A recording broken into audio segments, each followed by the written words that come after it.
is the IRF Leadtop from Laney, and underneath it is the IRF DualTop from Laney. I'm doing both amps because they share a lot of features. It's just that the DualTop has a few more tricks up its sleeve. And I'll tell you now, I've tried both amps already and I know which one I prefer and which one I think is the better deal. They're both 60-watt solid-state amps. They both have effects loop. They're both absolutely loud and powerful. In fact, they're based on the Loud pedal by Laney. And in this video, I'm going to take a look at both of them, but we're going to start with the Leadtop. It's a single channel amp with a clean mode and a dirty lead mode. That sound I played at the beginning is the lead channel with the boost activated. So let's deactivate the boost with a foot switch, and that little red light goes off. So it's not quite as pokey. Back on.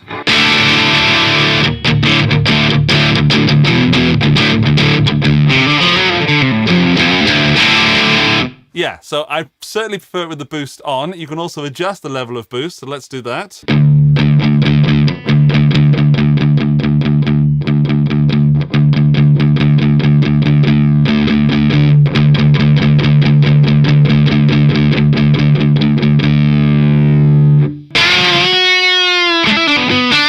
For me, that's about the sweet spot.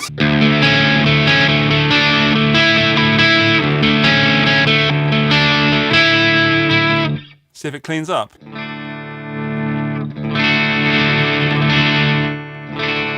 It does. There's still an edge of hair there.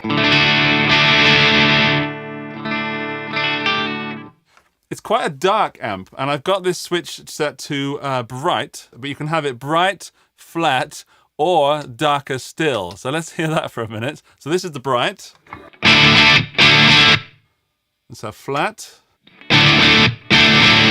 And dark. Now I'm running both amps through some vintage V30s, which you can get in a Laney cab. I don't have that, I've got a Harley Benton behind me. But this is definitely a dark amp that I prefer in the bright mode. So for most of this video, I'm going to be staying on the bright. On the EQ side, we've got the bass is at 0, and then the others are adding a little bit of middle and treble. So let's try cutting that. Let's put all that bass all the way down, see what that does.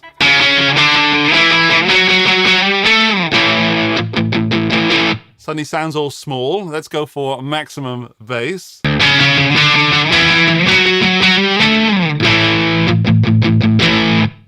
Actually, I quite like that. I thought that was going to be far too muffled and bassy.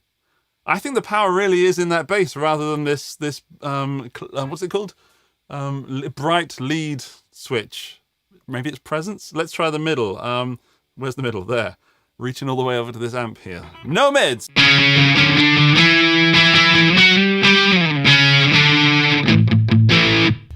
Nah, I like mids. It's already fairly, I don't want to say scooped, but certainly not mid-heavy.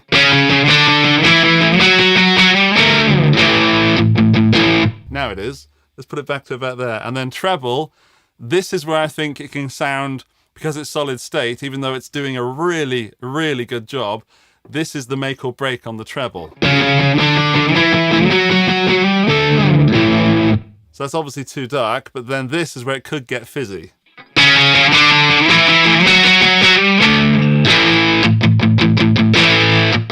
I actually think that sounds better with it up.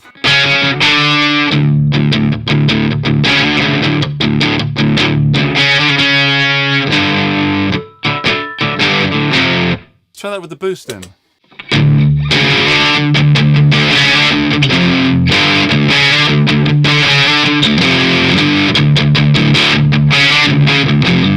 Let's go to the flat mode, see if that just sort of levels it out a little bit.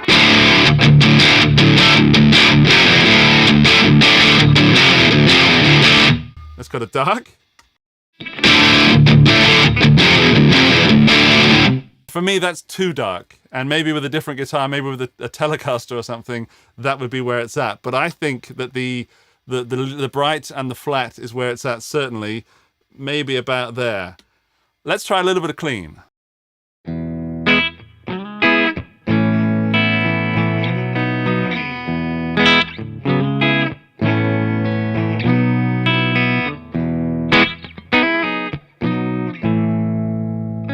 In in the clean mode, the gain doesn't affect the clean at all. So I can, hang on, there we go.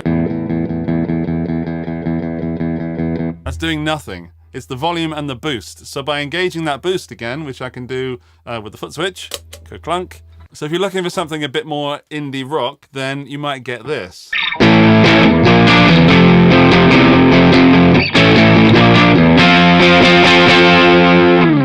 In fact, let's change guitar to a telly and see what happens. Okay, now it's far too bright. Let's put that down into flat.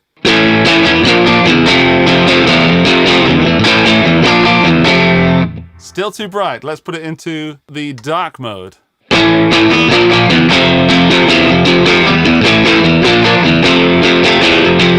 That is killer. I really like that.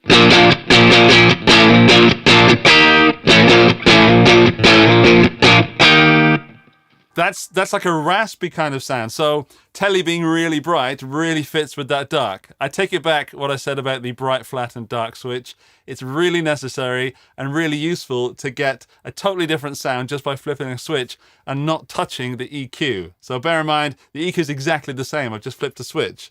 And let's go back to bright. This is gonna kill your ears.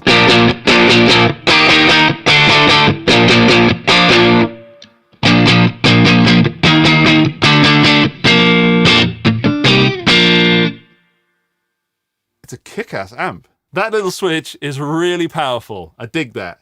Now, the obvious question that comes to mind is, how loud is it? Is it loud enough for a drummer, etc.? Well, I can tell you that I've got it on half volume at 5 on the clean channel with the boost, and you can't hear my voice when I play, so I'll leave my vocal mic on. This is what it sounds like.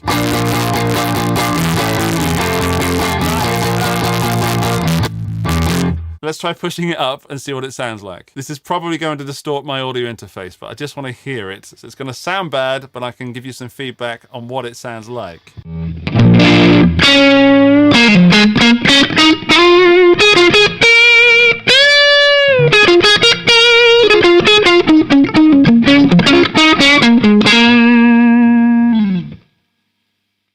Yeah, sorry about the pentatonic blues there, but it had to come out somewhere.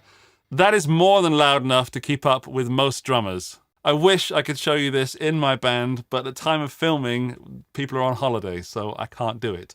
Let's push the boost up all the way and see what that sounds like.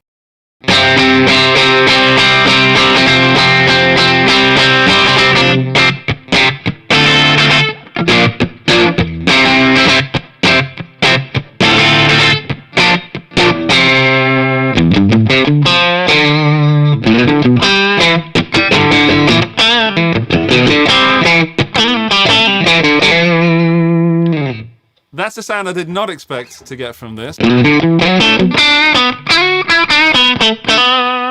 I read that it could do that in the manual, but I didn't really believe it. But that mixture of this telly and that amp sounds killer. Let's try some Heartbreaker.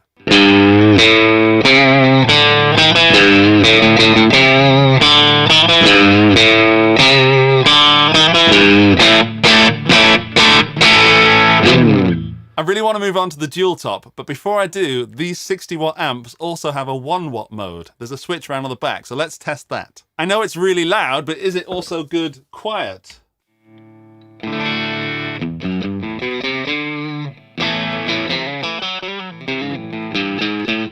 And see what it sounds like high gain, high volume, but low volume, if that makes sense. So 1-watt mode.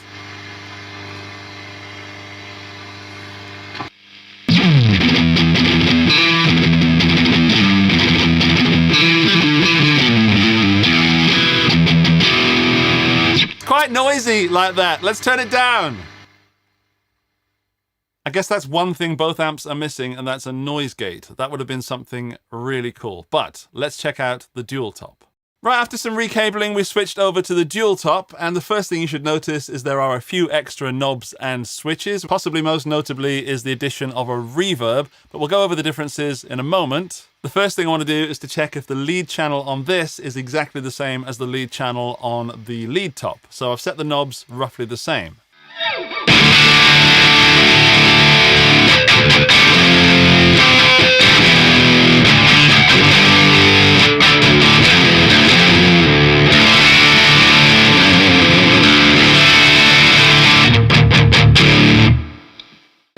little louder. I don't know why that is, but it's 60 watts. They're the same amp in that respect. What I'm going to do now, because we've had enough of that drop D, is do something in drop C. Settings are the same.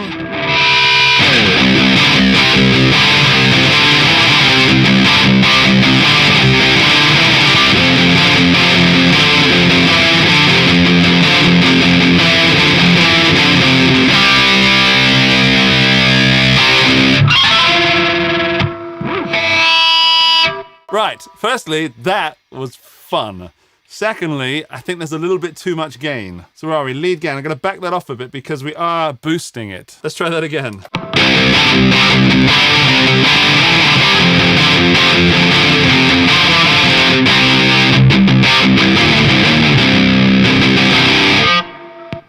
Yeah, that's more like it. So the first time was a bit too intense. That one is more to my liking.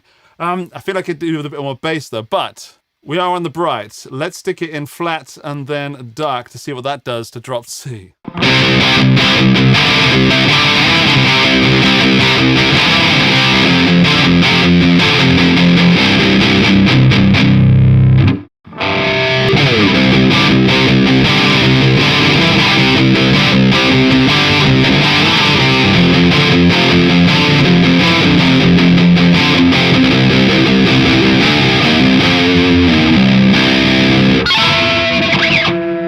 Yeah, again, that's a little bit too dark for my tastes, but I'm really glad it's there because if I was using the Tele again, it would change that instantly without having to mess with the EQ. Great feature, which at first I thought was unnecessary, but now I think it's integral to the whole design of the amp. Let's try clean. Well, actually, let's go to channel 1, which I'm going to do with the foot switch. So it doesn't come with a foot switch, but this is a compatible one. On this one, button 1 changes the boost on and off. So there we go, you can see it going on and off just with that red LED just there. And then button 2 changes from channel 1 to channel 2. So let's go to channel 1.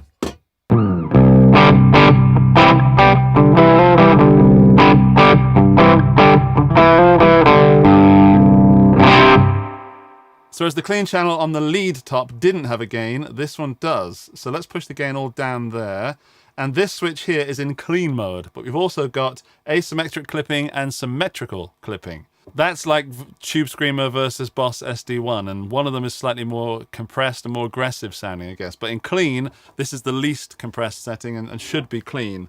But I'm going to change guitar. It feels a bit silly doing this in drop C. Right, let's try some good old-fashioned Les Paul style guitar.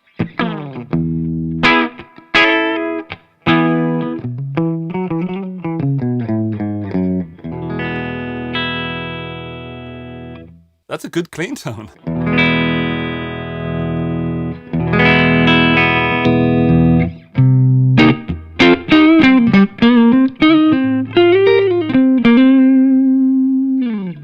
Good bluesy. I did not expect to get sort of bluesy kind of gain-ish sounds out of this. Let's get a bit more hairy.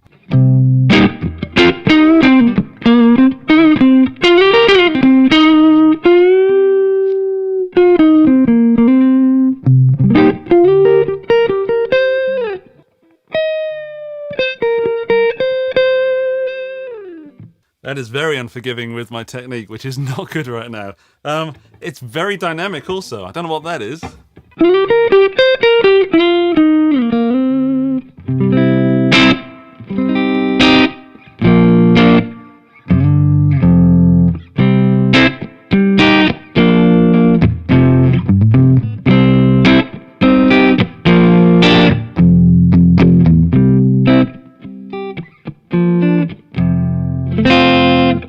Great. A bit more gain and see if I can back off the dynamics another little notch.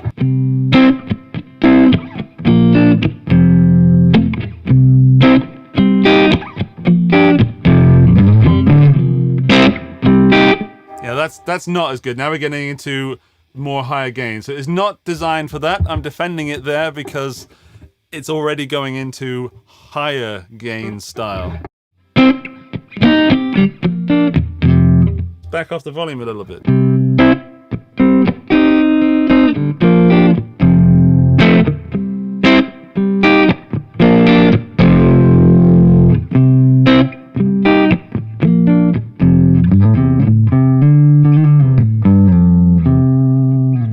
Surprising, I didn't expect, I think I've said this like 10 times already, but that's another surprise. Let's talk, can it do like a British Marshally sound? Although Laney is British, you know what I mean. Right, I'm going to go for the asymmetric versus clean versus symmetric. So there's asymmetric.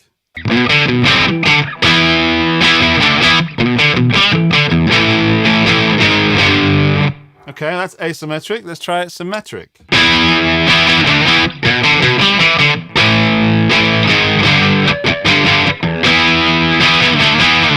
There's a difference. It's subtle there. So I'll quickly switch between asymmetric to symmetric. So asymmetric first, then symmetric.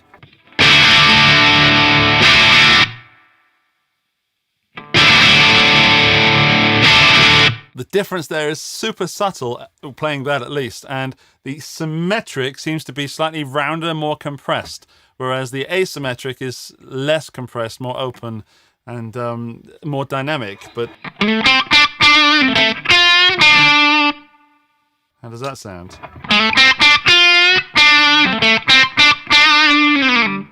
Right, that's a good sound, and I could play this amp for a while. I kind of forgot that I was making a video, which is always a good indicator that the piece of gear I'm using is something good.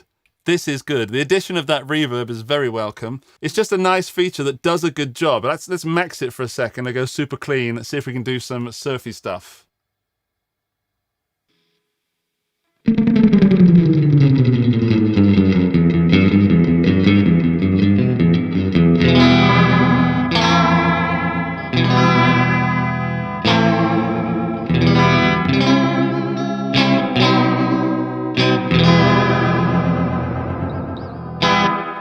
Still too dark. Let's get rid of that bass. This is fun.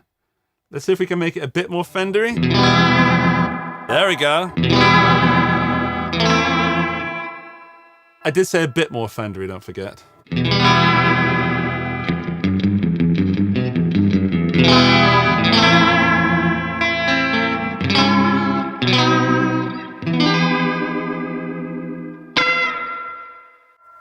It'll get you there. And I think that's kind of the, I want to say, the bottom line of this amp. It's surprisingly versatile. It does the high gain thing brilliantly, and it does that clean fantastically. It's not so great in the middle, or sort of, or it does low gain as well, but that sort of rock tone. So if you're into metal, or you want a clean amp platform, a pedal platform, then this, or either of these I should say, but Rockett doesn't do, so we should try it with some pedals to see if we can get some sort of mid-range rock out of it. Where's that go? So I've put the amp EQ flat, touch of reverb, just a little splash, and we're on the clean channel. And because this is a lower priced amp, I'll keep the pedals lower priced at first. I've got the Harley Benton Ultimate Drive.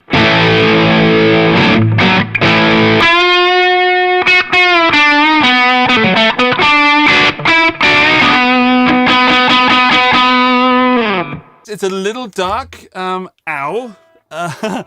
But yeah, let's try something else a bit more top ending. Maybe it's the pedal.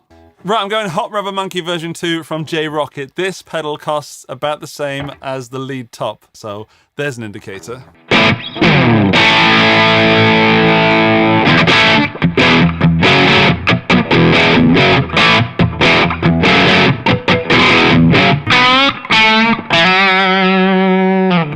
Yeah, that's better. So the pedal does make a difference, although I've still got the amp set with the treble and the mids at 3 o'clock, straight across.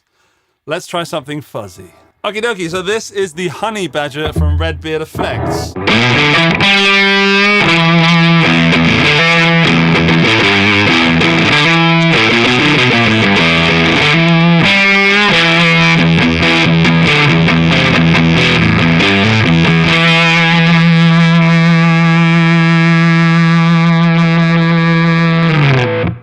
Right, that is a good fuzz tone.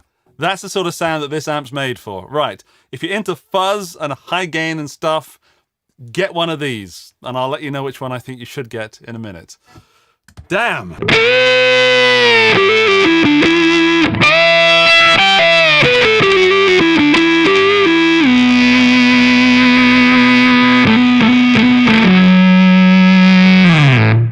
I love love the 𝗬𝗢𝗡𝗡𝗅, but I don't think it sounded quite as good through the Fender Deluxe Reverb when I demoed it.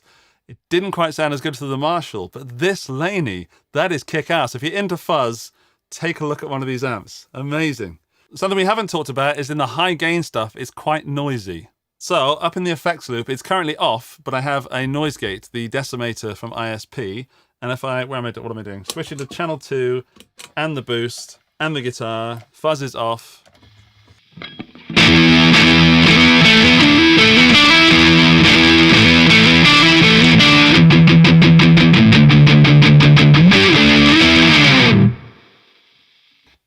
There's the noise gate. I'll just bring it down. There, so the noise is just cut off.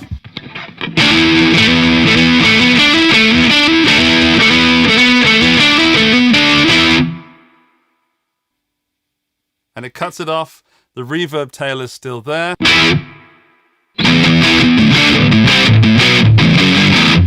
So yes, there's that noise. And it's kind of necessary to have a noise gate. This has a DI out with speaker IRs and also the ability to have the speaker IRs turned off. So you've got 3 modes. 1, off, so you can put your own IR and get a clean DI signal out of the amp. This amp, not this amp. And then you've got IR1, which is a 1x12, and IR2, which is a 4x12. So let's test the IRs.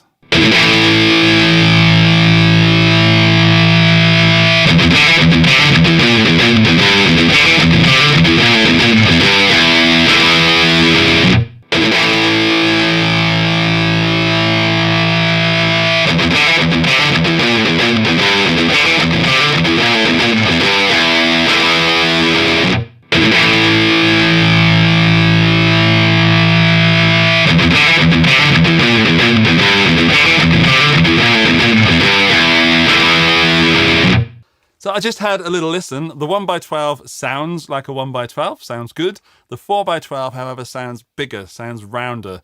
And if you're after something deep, going to the front of house or going to your recording desk, that's the one you should be using. Right, the final thing to test is the headphones out. So I've got that plugged in to a Zoom recorder, and then I'm listening to what you're going to hear also through the Zoom recorder with these in-ears. It defeats the speaker, by the way.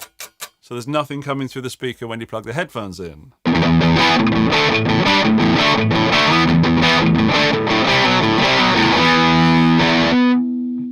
Yeah, there's not a lot of bass in these headphones, so I was missing bass. I don't know if that was the case for you, and I will listen to this when I'm editing the video and see if that also is the case. So Andy, is this lacking bass or was it just those headphones? Hi Andy, thanks for asking. Sounds good here. Cool, thanks. During the recording of the video, I made some notes on my phone about things that I dislike and things that I like about the amp, and I can be very positive about it, but it's not perfect.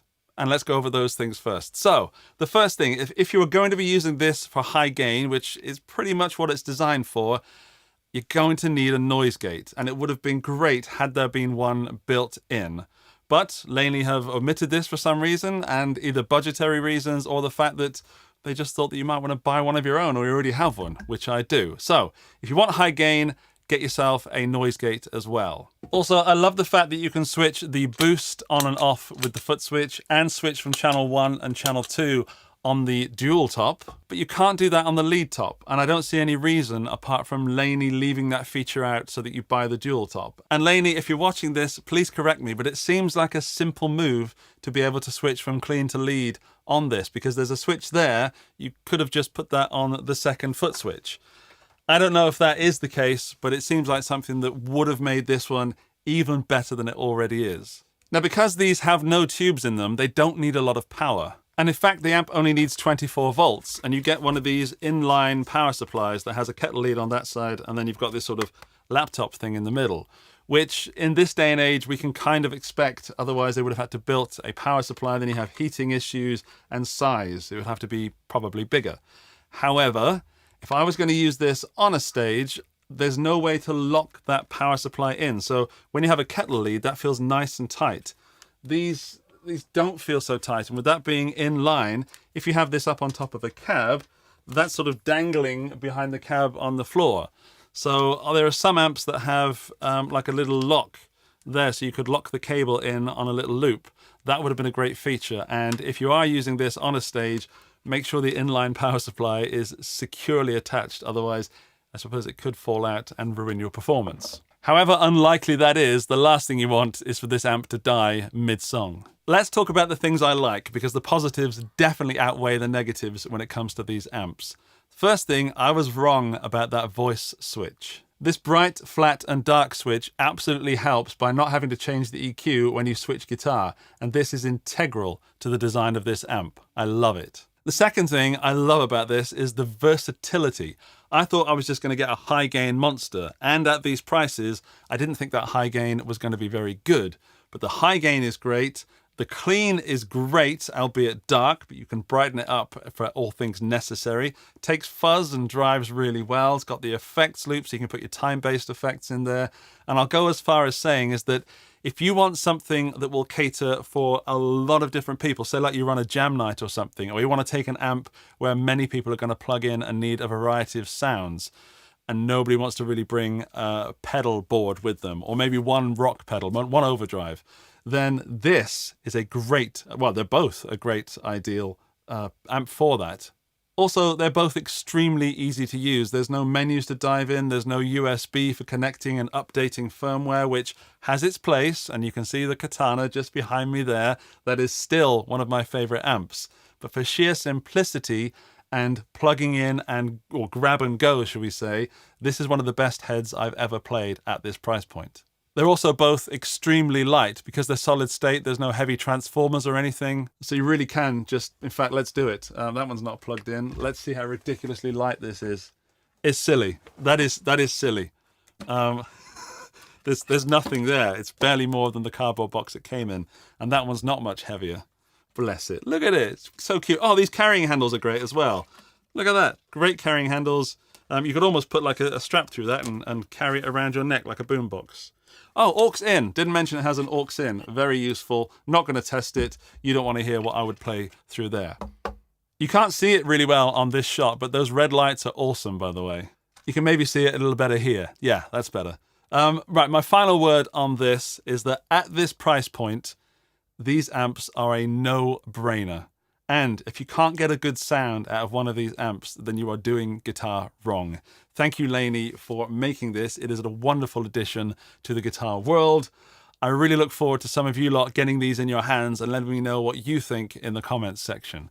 Let me know once you've tried one of these. I think you're going to be happy and also pleasantly surprised.